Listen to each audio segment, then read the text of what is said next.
하나님의 말씀 함께 보시겠습니다.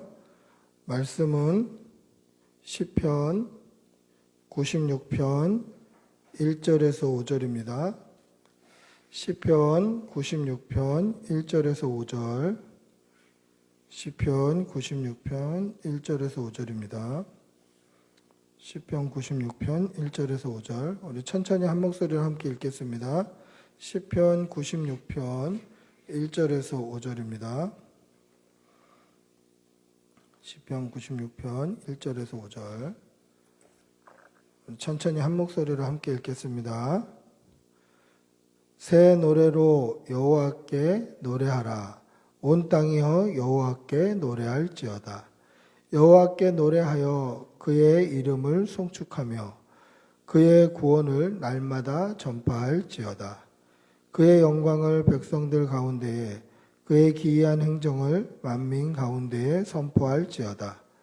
여호와는 위대하시니 지극히 찬양할 것이요 모든 신들보다 경외할 것임이요. 만국의 모든 신들은 우상들이지만 여호와께서는 하늘을 지으셨음이로다. 아멘. 인터넷 접속 오류로 설교 부분부터 나가게 되는데요. 양해를 해주시기를 바랍니다. 시편 96편을 보시면 이제 새 노래로 여호와께 노래하라. 온 땅이여 여호와께 노래할지어다 라고 고백하고 있습니다. 여러분, 새 노래, 이 새 노래가 무엇일까? 오늘날 우리 대한민국, 우리나라의 이 대중음악은 세계를 선도하고 있지 않습니까? 그런데 불과 한 30년 전만 하더라도 이 세계를 선도하는 음악이 미국의 팝, 그리고 일본의 J-팝. 그래서 일본의 J-팝이라는 것을 제가 대학생 때만 하더라도 굉장히 많이 들었고, 또 우리나라 한국 가수들이 일본의 J-팝의 영향을 많이 받아서 그 음악적인 느낌이나 장르나 이런 것들을 어떻게 보면 배우고 카피하고, 심지어는 일본 가수들의 표절 시비가 굉장히 많을 정도로 그 일본 가수들을 모방했던 그런 때도 있었습니다. 근데 오늘날은 어떻습니까? 오늘날은 이 K-팝이 세계를 선도하죠. 불과 20년, 30년 전만 해도 우리나라 가수가 좀 좋은 음반을 내려면, 퀄리티가 좋은 음악을 하려면 미국에서 미국 섹션, 그러니까 미국의 이 악기하는 팀들, 이런 사람들을 가지고 미국에서, 미국 그 녹음실에서, 미국 스튜디오에서 이렇게 음악 작업을 해가지고 왔어요. 그러면 이제 수준 높은 음색이나 음질을 낼 수 있다. 이렇게 해서 미국이 선도하고 일본을 따라가고 이랬던 적이 있었습니다. 근데 오늘날 어떻습니까? 이 K-팝이 세계 대중음악 시장을 완전히 장악하고 있죠. 그래서 우리나라를 따라하고 우리나라 아이돌을 따라하고 이런 음악 수준이 굉장히 높아졌다라는 것입니다. 그런데 이런 대중음악이 세계적인 수준으로 올라감과 동시에 이 CCM, 소위 말하는 가스펠 찬양도 굉장히 수준이 많이 올라가 있었어요.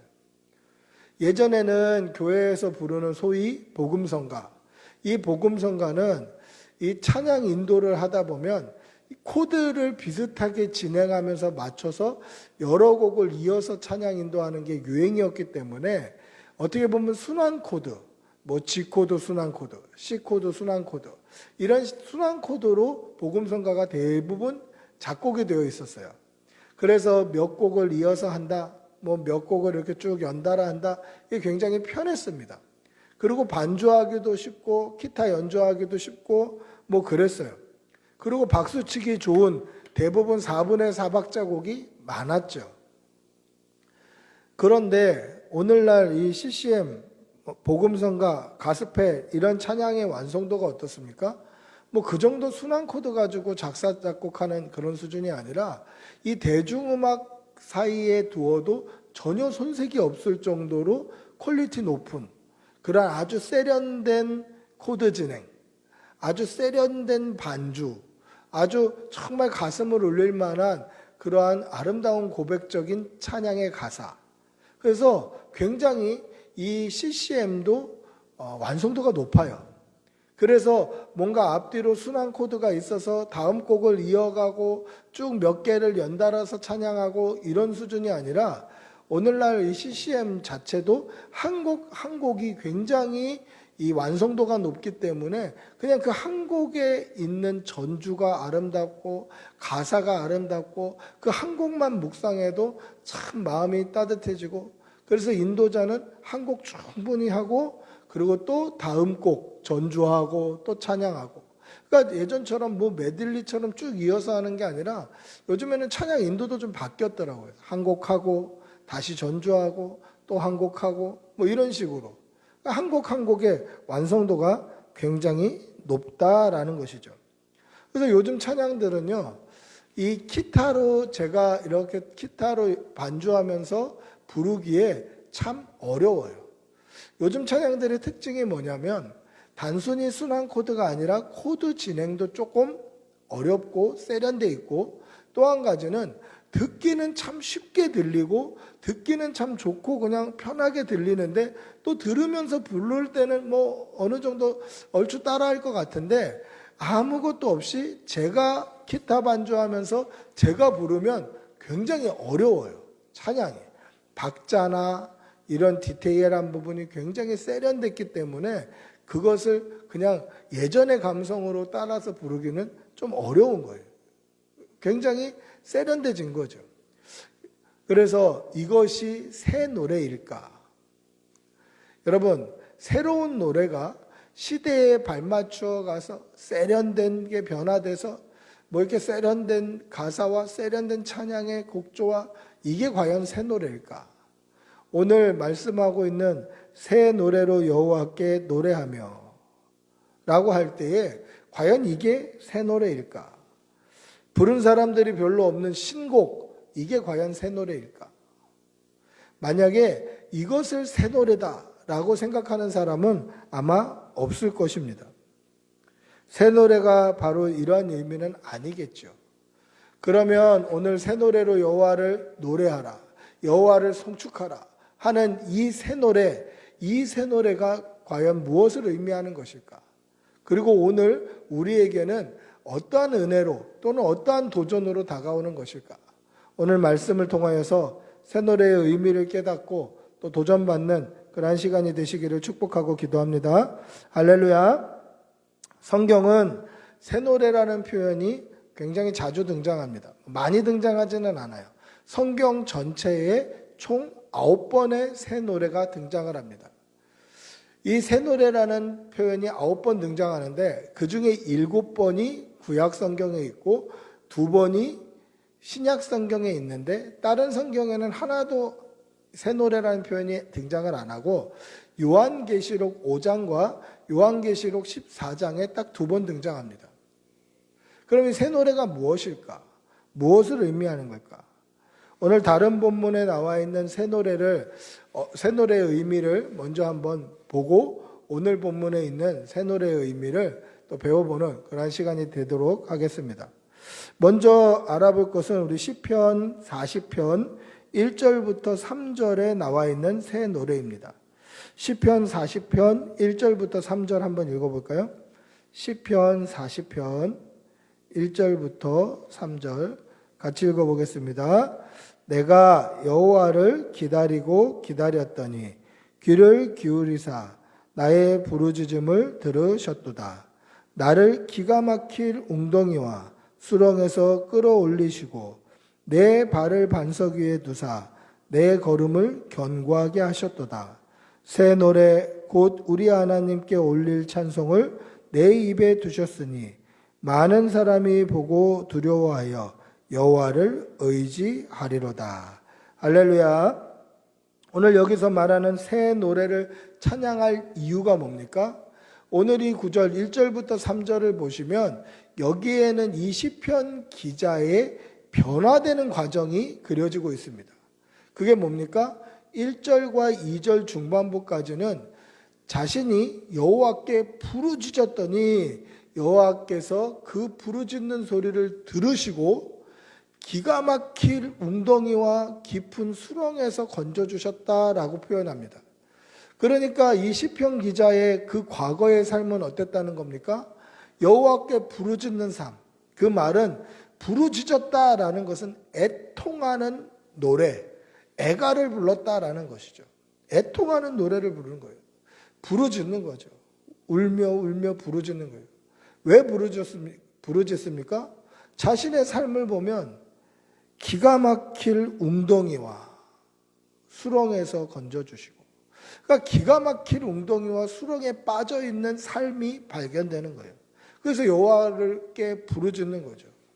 여러분, 자신의 형편과 자신의 처한 상황이 얼마나 비참했으면 기가 막힐 웅덩이와 깊은 수렁이라고 자신의 삶을 표현했을까? 헤어나오지 못하는, 참 그 가운데 빠져 있으면 기가 막힌 거예요. 기가 막힌 거. 기가 막힐 웅덩이와. 여러분, 이 표현이 그냥 나오는 표현이 아니죠. 정말 얼마나 극심한 괴로움과 아픔이 있는 표현 아닙니까?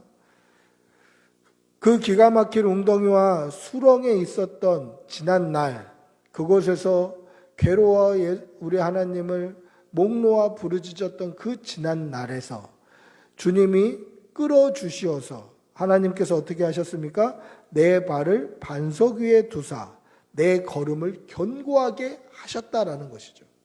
이전의 삶은 기가 막힐 웅덩이와 수렁에 빠져 있는 삶이고 하나님의 구원을 기점으로 그 삶이 변화했는데 어떻게 변화했습니까? 하나님께서 건져 주시어서 단단한 곳에, 높은 곳에 올려 주셨다라는 것이죠. 기가 막힐 웅덩이와 깊은 수렁에서 건져 주시어서 단단하고 높은 곳으로 올려 주셨다. 즉 구원하셨다라는 것입니다. 이것이 바로 새 노래의 제목이 되는 것이죠. 이전에 애가를 불렀고 애통하는 노래를 불렀다면 그 여호와를 부르짖었던 그 애통의 노래를 불렀던 그 입으로 새 노래를 부르는 겁니다. 어떻게 새 노래 부를 수 있습니까?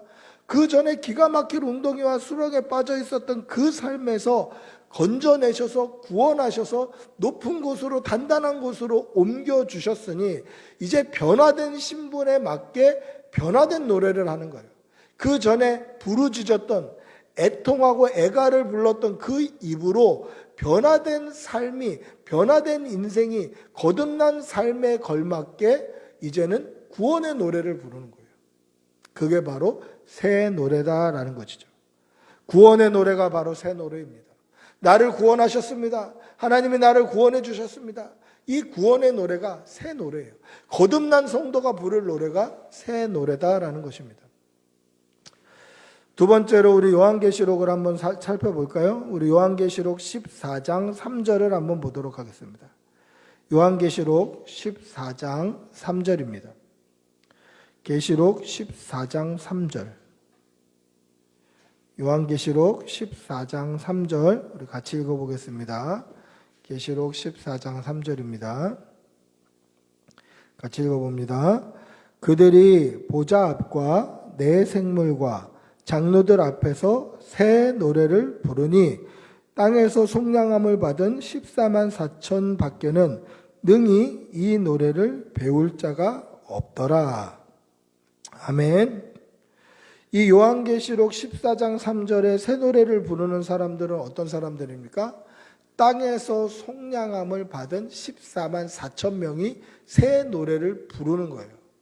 땅에서 속량함을 받은 14만 4천 명은 누구입니까? 땅에서 속량함을 받은 14만 4천. 이 14만 4천이라는 숫자는 상징적인 숫자예요. 비유예요. 그럼 무엇을 비유를 한 걸까?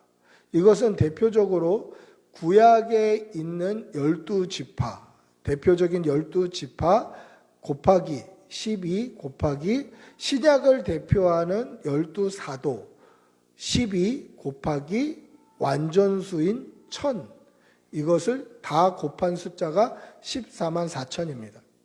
그래서 신천지 교인들이 구원받는 성도가 딱 14만 4천 명이다 이렇게 우기는 건 굉장히 무식한 소리예요. 이건 상징이에요. 무슨 뜻이냐면 신구약을 통틀어서 구원받은 성도가 굉장히 많다 이 말이에요. 성경에는 상징하는 숫자들이 많이 있죠. 1이 뭡니까? 하나님을 상징해요. 3은 뭡니까? 3이 하나님을 상징해요. 7은 뭡니까? 그것도 완전수예요. 하나님께서 6일 동안에 사람을 만드시고 7일에 쉬셨어요. 그래서 6이라는 숫자는 사람을 뜻하는 숫자고 거기에 하나님을 뜻하는 숫자를 합치면 7이라는 숫자는 완전수가 됩니다. 그리고 3위 하나님의 숫자와 7이라는 숫자를 합치면 10, 이것도 완전수예요. 100, 1000, 만 다 완전수예요. 그러면 왜 다른 숫자를 곱하지 않고 1000이라는 숫자를 곱했을까? 이건 굉장히 많다라는 의미예요. 그러니까 신구약 구원받은 숫자가 14만 4천이다. 이거는 정확하게 14만 4천 명만 구원받는다. 이 말이 아니라 구원받은 숫자를 통틀어서 상징하는 이 비유하는 숫자예요. 그러니까 14만 4천은 구원받은 숫자가 많다. 이 뜻이에요. 그런데 14만 4천 명이 부를 노래, 이 노래가 과연 뭘까? 이 땅에서 속량함을 받은 14만 4천이 부를 노래, 이게 바로 구원받은 성도가 부를 노래다라는 거예요.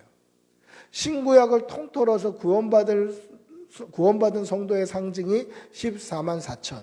그러니까 이 14만 4천 명이 부를 노래, 상징적인 노래, 그 노래가 뭡니까? 바로 구원받은 성도의 노래, 구원의 노래다라는 것입니다. 그러니까 시편 40편과 요한계시록 14장에 공통적으로 새 노래라는 말이 등장하는데, 그러면 이 새 노래가 공통적으로 의미하는 바가 무엇이었습니까? 바로 구원의 노래다. 새 노래는 구원의 노래다라는 것이 공통점이에요. 그러면 새 노래는 구원의 노래다라는 것을 인식하고 오늘 본문 96편 1절 2절을 한번 읽어보겠습니다.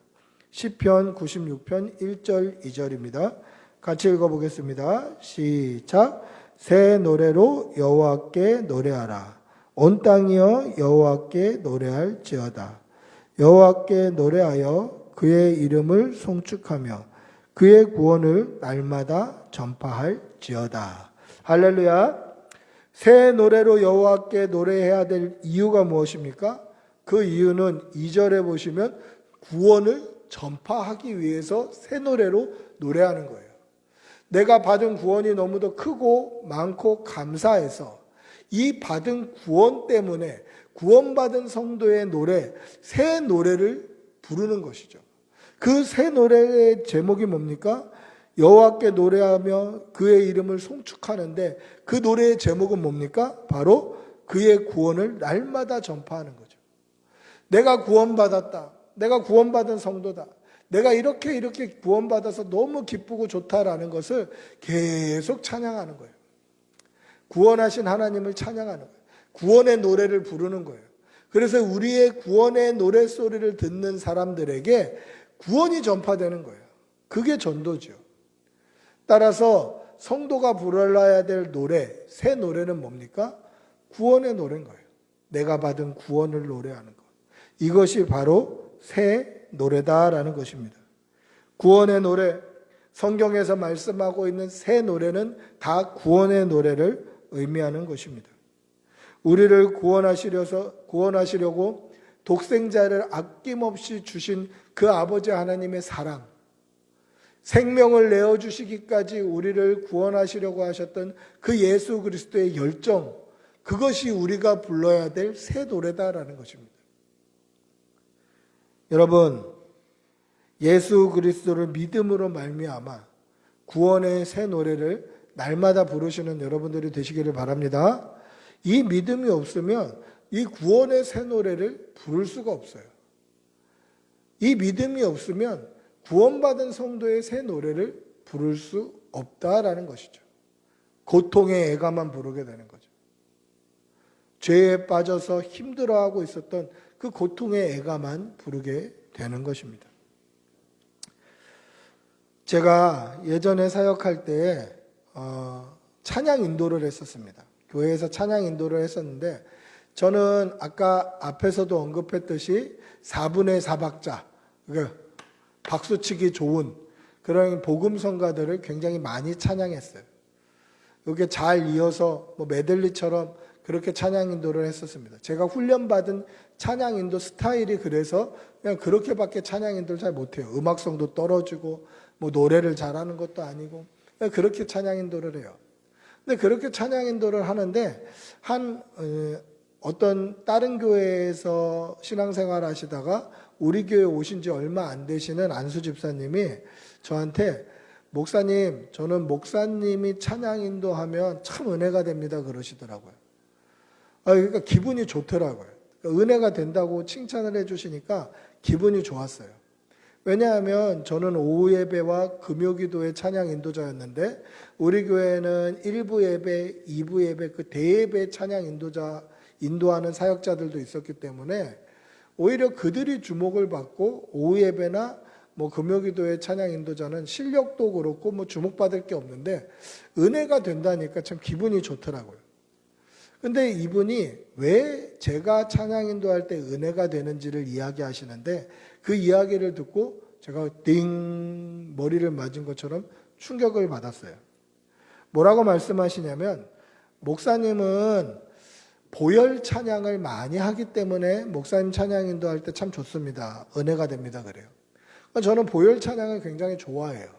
보혈 찬양, 우리가 구원받은 그 사실이 기쁘고 예수님의 보혈을 생각하면 가슴이 뜨거워져서 보혈 찬양, 또 보혈 찬송가를 자주 했어요. 그래서 참 좋다는 거예요. 그러면서 뭐라고 이어서 이야기하셨냐면 우리가 천국에 가서 부를 찬양도 보혈 찬양 아닙니까? 그러시더라고요. 그때 제가 띵 충격을 받았어요. 천국에 가서도 보혈 찬양을 부른다? 이거는 듣도 보도 못한 신학인데 왜냐하면 예수 그리스도의 보혈의 능력은 뭡니까? 우리의 죄를 깨끗게 하시는 거예요. 예수 그리스도의 보혈의 능력은 우리의 죄를 깨끗게 하시는 거예요. 그래서 이 깨끗해진 죄가 없어진 육신을 가지고 하나님의 자녀가 되고 예수 그리스도를 믿음으로 말미암아 구원을 받고 천국에 가는 거예요. 그러니까 천국에 가면 이미 우리에게는 죄가 없는 상태가 되어 있는 거죠. 완전히 의롭다 함을 받은 상태, 완전히 하나님의 자녀가 된 상태, 아담으로부터 이어져 내려오는 죄의 성질, 죄성이 완전히 끊어진 인간의 육신을 가지고 몸부림쳐도 끊어지지 않는 이 죄의 본성이 완전히 사라진 상태. 그러니까 죄의 유혹도 없고 죄 지을 일도 없고 죄의 죄의 본성도 완전히 없는 상태. 하나님께서 하나님의 형상을 따라 하나님의 모양대로 창조하셨던 그 완전히 순결한 상태가 되어서 천국에 가는 거예요. 그렇기 때문에 천국에서 우리가 부를 찬양은 보혈 찬양이 아니에요. 보혈은 우리의 죄를 씻는 능력이 있기 때문에 천국에서는 더 이상 보혈을 찬양하지 않아요. 그런데 그분이 천국에서도 우리가 불러야 될 찬양은 보혈 찬양 뿐입니다. 이렇게 얘기하는 거예요. 제가 뭐라고 그랬을까요? 집사님 맞습니다. 저한테 좋은 소리 해주셔서 집사님 말하는 게 다 맞습니다. 이랬겠습니까? 안 그랬어요. 또 듣고 못 넘어가요. 성격상. 그래서 예수님의 보혈은 천국 가는 데까지 필요하고 천국에 가서는 우리는 구원받은 성도로서 새 노래, 구원의 노래를 불러야 합니다. 그랬더니 충격을 받으시는 거예요. 깜짝 놀라시는 거예요. 저 때문은 아닙니다만은 그분이 나중에 한 6개월 정도 군소신학교에서 신학 공부를 하시고 그리고 목사가 되셨어요. 한 1년쯤 지나니까 목사라고 오셨더라고요. 예수 그리스도의 보혈의 능력이 무엇인지, 예수 그리스도의 십자가가 무엇을 의미하고 나의 삶 가운데 어떤 의미인지를 몰라도 목사가 될 수 있더라고요. 여러분, 하나님의 말씀 앞에서 정말 신실하게 서시기를 바랍니다. 제가 새벽에도 말씀드렸습니다마는 수도 없이 많은 목사의 홍수 속에 살고 있어요. 그 가운데는 신학 검증이 안 된 사람들도 있고 방금 말한 것처럼 군소 신학교 무인가 신학교에서 안수받는 사람들도 있어요. 그런 사람들이 다 나쁘다는 것은 아니에요. 그런 가운데서도 복음이 신실한 사역자들도 분명히 있을 거예요. 그러나 방금 이야기했던 것처럼 그리스도의 보혈의 의미가 무엇인지, 보혈의 능력이 무엇인지, 십자가가 나에게 의미하는 바가 무엇인지를 몰라도, 그런 것에 대한 믿음이 전혀 없어도, 상식이 전혀 없어도 목사가 될 수도 있다라는 거예요. 말씀의 홍수, 목사의 홍수 시대예요. 하나님의 말씀에 굳게 서시기를 바랍니다. 그렇지 않으면 하나님의 말씀을 분별할 수가 없게 되는 거죠. 여러분, 하나님의 말씀을 분별하시는 성도들이 되시기를 바랍니다. 예수 그리스도의 보혈의 찬양은 우리가 죄의 육신을 가지고 있을 때 부르는 찬양입니다. 이것은 옛 노래죠. 그럼 새 노래는 뭡니까? 구원받은 성도가 부를 구원의 노래다라는 것입니다. 우리가 천국 가서 부를 찬양은 구원의 새 노래입니다. 이것은 새로운 곡조, 신곡이라는 뜻이 아니라 구원받은 거듭난 성도가 부를 찬양이다라는 것입니다. 죄악에 속했던 말을 하면서 죄된 욕심을 가지고 옛사람의 그 고통스러운 애가를 불렀던 그 입이 변화되고 거듭나와서 구원받은 성도가 된 이후에 구원의 노래를 하는 것. 사람이 변하고 삶이 변하고 우리가 완전히 거듭나서 우리의 입까지도 변화되어서 이제는 구원의 찬양을 부르는 것, 이것이 새 노래다라는 것입니다. 여러분, 날마다 새 노래로 여호와를 찬양하시기를 바랍니다. 우리가 받은 구원을 노래하시고 우리가 받은 하나님의 사랑과 은혜를 찬양하시는 그러한 여러분들이 되시기를 바랍니다. 그래서 우리의 입을 통해서, 우리의 찬양을 통해서 많은 사람들이 하나님의 구원을 발견하고 예수 그리스도를 믿는 구원의 역사가 일어나는 그러한 성도들이 되시기를 축복하고 기도합니다. 우리 한번 같이 기도하겠습니다. 같이 기도하실 때에 하나님, 우리에게 날마다 구원의 새 노래가 넘치게 하여 주시고 우리의 입을 통하여서 구원받은 성도의 노래, 예수 그리스도의 십자가의 보혈의 은혜를 날마다 찬양케 하여 주시옵소서. 우리 주님의 이름 부르고 한번 같이 기도하겠습니다. 주님, 인도하여 주시옵소서. 믿음 주시옵소서. 주님, 은혜 주시옵소서. 주님, 도와주시옵소서. 성령님, 역사해 주시옵소서. 주님,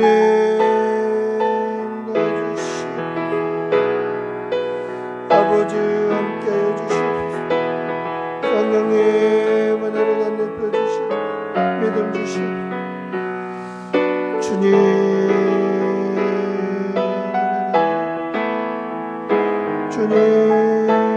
도와주시고 주님 역사해 주시고. 사랑의 아버지 하나님, 우리가 거듭난 성도답게 구원의 노래, 거듭난 성도의 노래를 우리의 입을 벌려 찬양하게 하여 주시옵소서. 이것이 성도가 부를 새 노래이고 우리가 영원한 나라에 들어가서도 우리의 입을 통해서 고백되어야 될 새 노래임을 잊지 말게 하여 주시고 우리가 우리의 입을 벌려서 우리가 받은 구원과 그 사랑을 전파할 때에 많은 사람들이 우리의 고백을 듣고 주께 돌아오는 역사가 일어날 수 있도록 은혜를 덧입혀 주시옵소서. 감사드리며 우리 주 예수님의 이름으로 기도드리옵나이다. 아멘. 찬송가 546장 찬송하시겠습니다.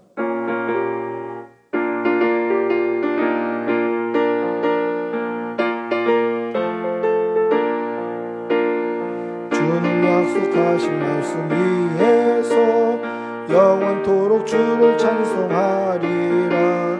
소리 높여 주께 영광 돌리며 약속 믿고 굳게 서리라. 굳게 서리, 영원하신 말씀 위에 굳게 서리, 굳게 서리, 그 말씀 위에 약속하신 말씀 위에서 세상 영년에게 엄습할 때에 용감하게 힘써 싸워 이기며 약속 믿고 굳게 서리라. 굳게 서리 영원하신 말씀 위에 굳게 서리 굳게 서리 그 말씀 위에 굳게 서리라. 주님 약속하신 말씀 위에서 영원하신 주의 사랑이 믿고 성령으로 힘써 싸워 이기며 약속 믿고 굳게 서리라. 굳게 서리 영원하신 말씀 위에 굳게 서리 굳게 서리 그 말씀 위에 굳게 서리라. 주님 약속하신 말씀 위에서 성령 인도하는 대로 행하며 주님 품에 항상 안식 얻으며 약속 믿고 굳게 서리라. 굳게 서리 영원하신 말씀 위에 굳게 서리 굳게 서리 그 말씀 위에 굳게 서리라. 아멘. 주님 가르쳐 주신 기도로 수요 예배를 마치겠습니다. 하늘에 계신 우리 아버지여, 이름이 거룩히 여김을 받으시오며 나라가 임하시오며 뜻이 하늘에서 이루어진 것 같이 땅에서도 이루어지이다.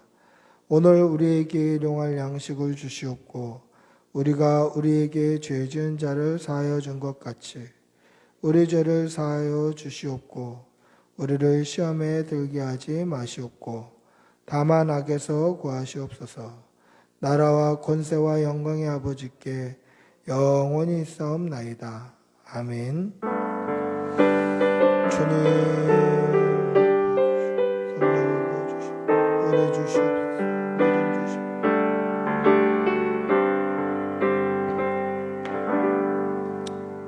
예배를 마쳤습니다.